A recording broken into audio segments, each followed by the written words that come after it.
10 ऑगस्टला राज्याचे उपमुख्यमंत्री अर्थमंत्री अजितदादा पवार हे उपस्थित राहणार असून ते या सप्ताहाला भेट देणार आहे।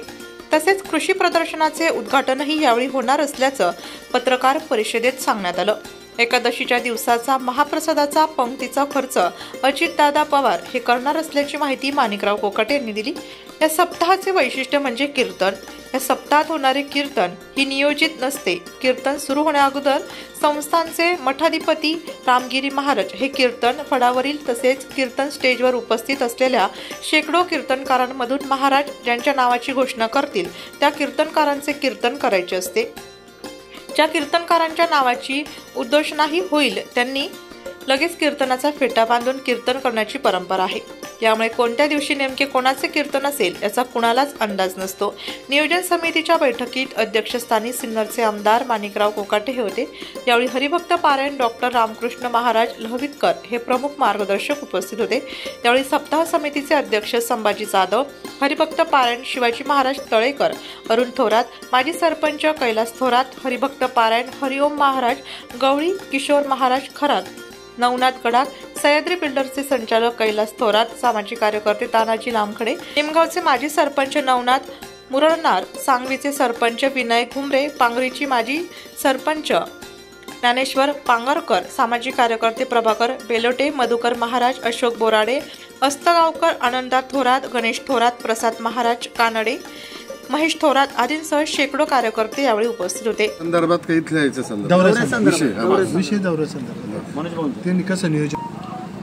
नाशिक जिल्ह्यामध्ये सिन्नर तालुक्यात पंचाळ्या या पंचकृषीमध्ये जो आपला गंगागिरी महाराजांचा 177वा सप्त्याचं नारळ आपल्याला 100 वर्षाच्या नंतर या सिन्नर तालुक्याला नाशिक जिल्ह्याला मिळालेला आहे।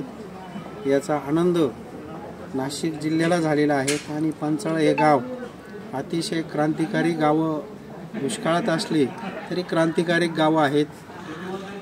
या कार्यक्रमासाठी बरेच थोर मोठे नेते मंत्रीगण सगळेजण येणार आहेत, पण आपले मराठा समाजाचे सेवक मराठा युद्ध मनोज पाटील जरांगे हे 13 तारखेला नाशिक इथं शांतता रॅली असल्यामुळं त्या कार्यक्रमाला सांगता होणार आहेत। आज त्या सांगतेचं रूपांतर आपण पंचाळ्यामध्ये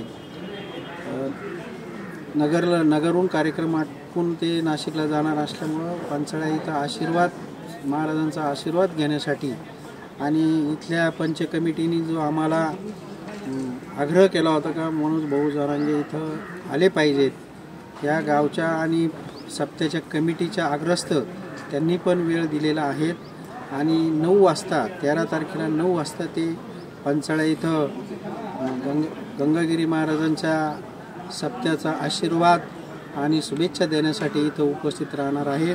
मी मराठा बांधवांना आणि इतर समाजाच्या सेवकांना विनंती करेल आपण मराठा समाजाचा एक रत्न आपल्या तालुक्यात येत आहेत, पंचकृषीत येत आहेत।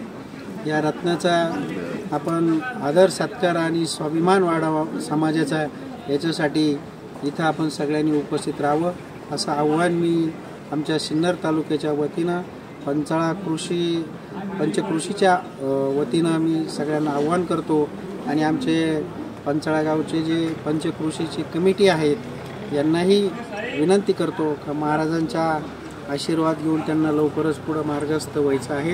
याची दखल समाजाच्या आणि सर्व क्षेत्रातील कार्यकर्त्यांनी घ्यावं। सरांची घ्या एकच प्रतिक्रिया त्याला चांगलं वाटतं व्हिडिओमध्ये एकच प्रतिक्रिया एकच महाराजांची चर्चा त्याच्या नियोजनासंदर्भात विषय झालेला आहे, दौरा फिक्स आहे असं खुर्ची घ्या। श्री संत योगीराज सद्गुरू गंगागिरीजी महाराज यांचा 177वा सप्ताह 10 ऑगस्ट ते 17 ऑगस्ट दरम्यान श्री क्षेत्र पंचाळे येथे आहे आणि यासाठी मोठा भक्त परिवार संपूर्ण महाराष्ट्रातून महाराष्ट्राबाहेरून अखंड हिंदुस्थानातून इथं बाबाजींच्या दर्शनासाठी येत असतो आणि खूप मोठ्या प्रमाणात या सप्त्याचं वैशिष्ट्य भजन आणि भोजन हे वैशिष्ट्य आहे आणि अखंड 177 वर्षाची येथे परंपरा आहे। खूप महान हस्ती, संत, मंत आणि इतर राजकीय आणि समाजसुधारक सुद्धा इथे बाबाजींचा आशीर्वाद घेण्यासाठी येत असतात. पंच कमिटीने, आमच्या नियोजन कमिटीने सर्वांनाच आमंत्रित केलेले आहे. त्यापैकी मनोज जरांगे पाटील यांना पण आमंत्रण देण्यात आले होते. त्यांचा दौरा 13 तारखेला नियोजित झालेला आहे. आमचे मित्र सन्माननीय विलासभाऊ पांगरकर यांच्यातर्फे आम्ही त्यांना आमंत्रण दिलं होतं आणि जरांगे पाटलांनी येण्याचं कबूल केलेलं आहे. आणि 13 तारखेला ते सकाळी इथं बाबाजींचा आशीर्वाद घेण्यासाठी, रामगिरी महाराजांचा आशीर्वाद घेण्यासाठी इथे येत आहेत.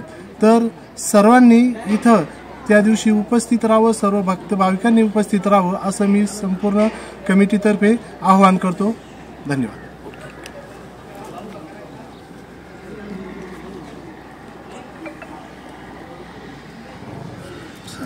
नाशिक लोकशाही न्यूजसाठी समाजभूषण डॉक्टर तानाजी रावजी लामखडे मामा रवंदेकर, नाशिक.